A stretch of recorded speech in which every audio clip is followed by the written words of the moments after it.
تا حالا براتون عجیب نبوده که چرا توی سریال شهرزاد با اینکه فرهاد یه شاعر جنتلمن و مؤدب و روشنفکر بود، اما بیشتر ما خانمایی که سریال رو دیدیم ته دلمون برای شخصیت قباد لرزید؟ آره، قباد شخصیتش رو یادتونه؟ درسته، یه آدم سیگاری، عصبی و گاهی حتی غیر قابل تحمل.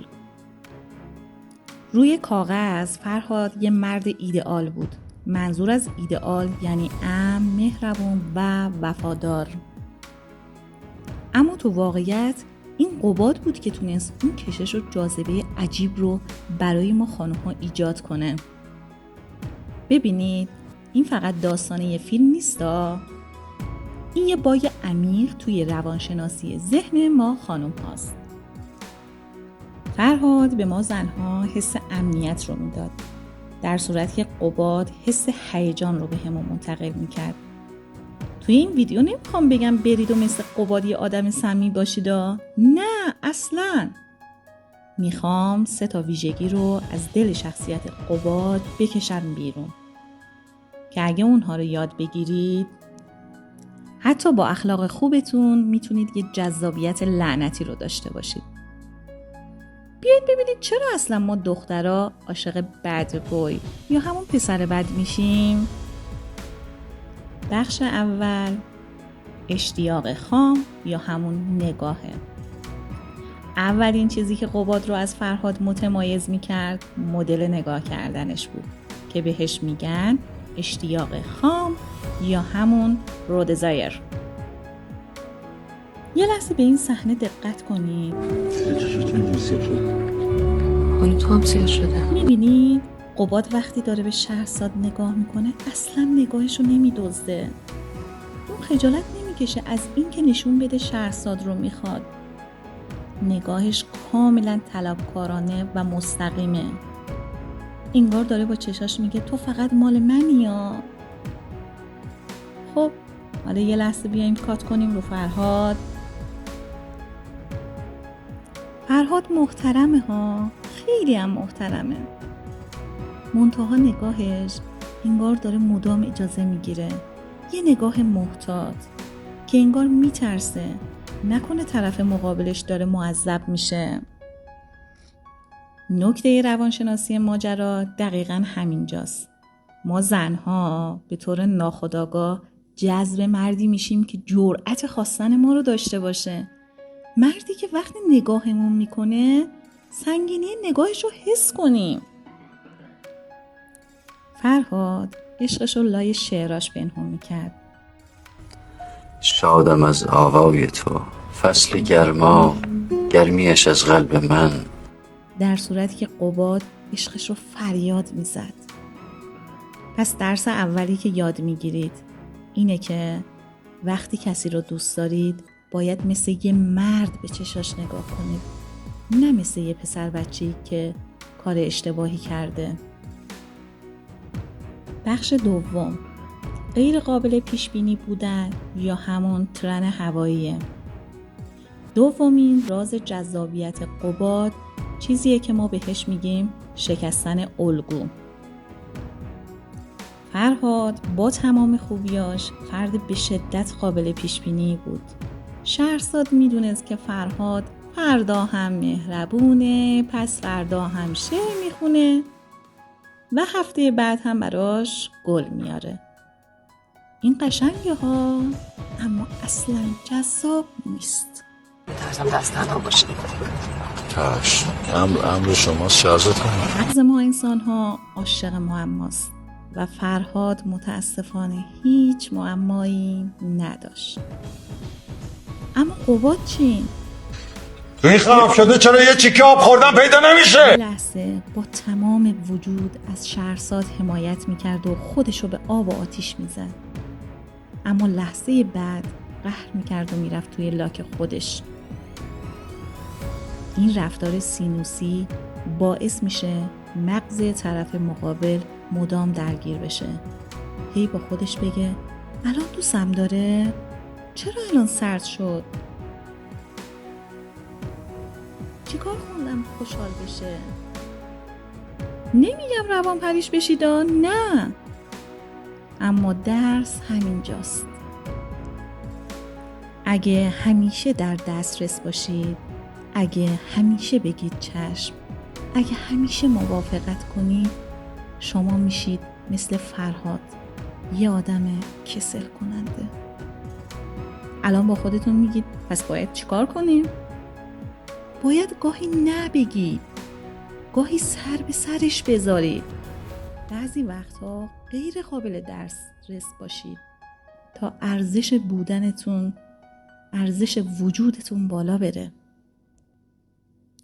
رسیدیم به بخش سوم، آسیب پذیری مردانه یا همون قدرت در درد.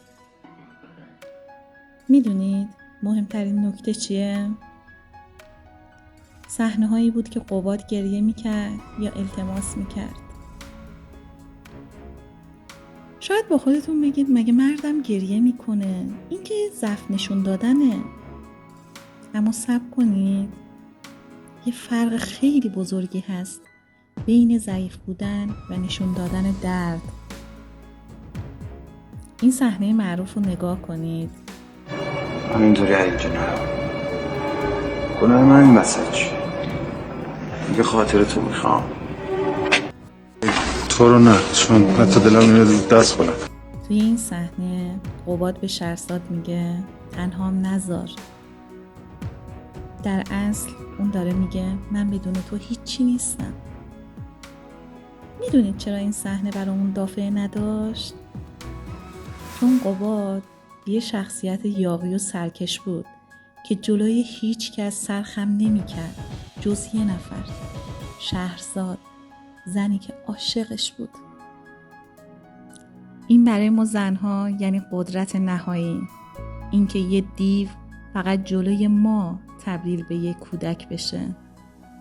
این به ما خانم‌ها حس خاص بودن رو میده. فرهاد همیشه خوبه، آرومه، اما درد قباد عمیقه. پس درس سوم اینه که هیچ وقت از نشون دادن احساساتتون نترسید. اما احساساتتون رو به شکل یک نیاز یا گدایی محبت نشون ندیدا. احساستون رو باید به شکل یک اشتیاق عمیق نشون بدید. بذارید طرف مقابل ببینه که پشت اون ظاهر محکمتون یه قلب عاشقم هست. بخش 4، سندروم ناجی. چرا دخترها میخوان درستت کنن؟ چون ذات ما دخترها اینه که کلا عاشق پروژه های ناتمامی. فرهاد یه مرد کامل بود، نیاز به کمک و نجات هم نداشت. در کل همه چیزش سر جاش بود. اما قباد یه پروژه بود.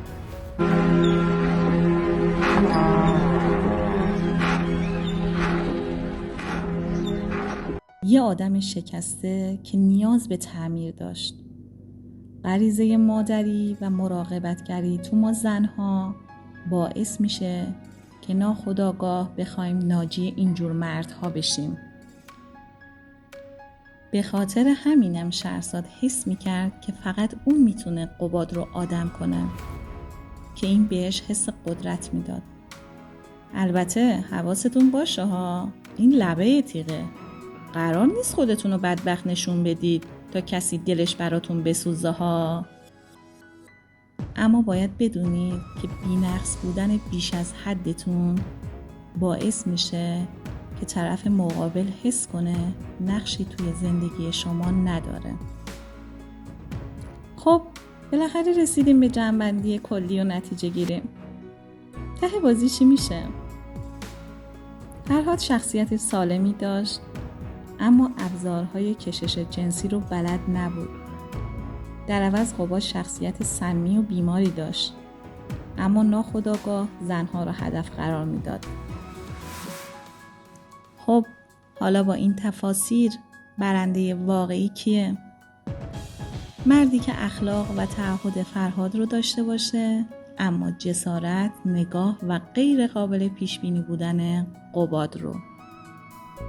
ما توی این کانال دقیقاً دنبال همینیم که شما یاد بگیرید چطور یه جنتلمن با جذبه باشید، نه یه پسر خوب کسل کننده.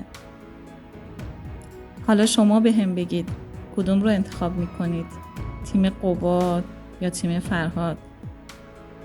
توی کامنت ها برامون بنویسید.